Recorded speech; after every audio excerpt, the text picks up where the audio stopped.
1 Samuel 23 through 27.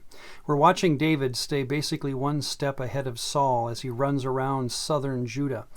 I'm sure angering Saul as Saul tries to figure out where David is. Saul wants to kill David again because he knows God has chosen him to become the next king. During this time, David is amassing what seems to be a small travel-size army. And this is going to be useful in the days ahead when David is crowned the king of Judah, and he'll have an army ready to go.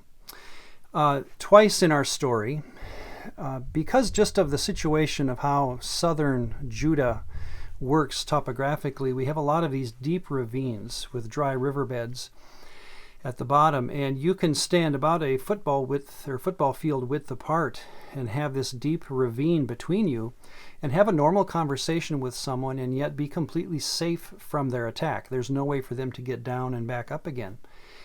And so what happens twice in our chapters, in our reading, David has two opportunities to kill Saul, and both times he refuses because he knows that David believes that even though Saul is not a Yahwist, Yahweh has the right to have chosen him to be the king, and he's committed to that until the right time.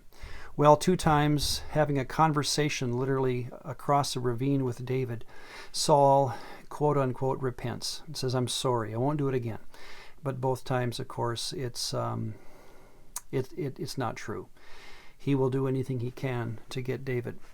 Well, one text that David mentions that really I find to be so formative in how David thinks, it's going to be part of the Psalms theology, is this line in 26:23, "May Yahweh repay everyone who, or according to his righteousness." Now, we've already talked about the word righteous and how it just means propriety. It's a simple word meaning to stick to what you have, or to properly accomplish what someone has asked of you or what you have promised someone else. It applies both to God and to man in what we've seen previously. But he adds one more word to it.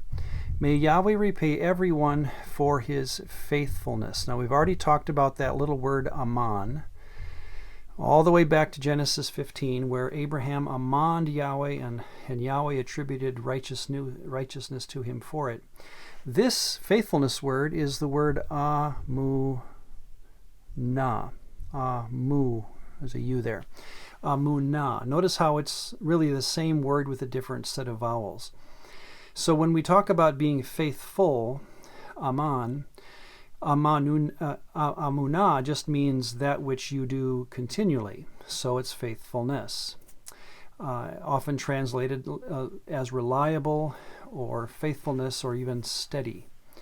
So what is God asking for, David says? And he's saying this to Saul in terms of kind of what is God after? What is the God that we worship? We should be worshiping Saul.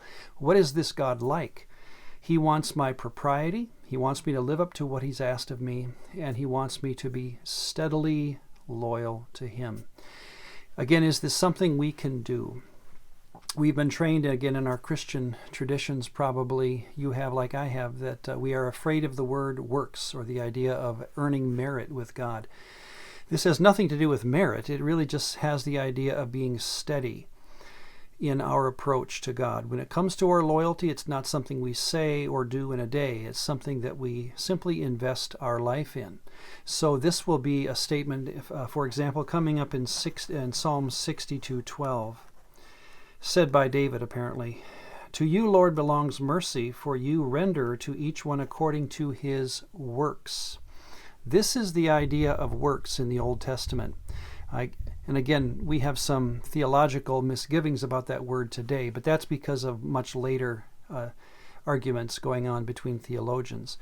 When it comes to the Bible, in the story that has been developing, we're not afraid of the word works. We simply understand it to mean the way you invest your life.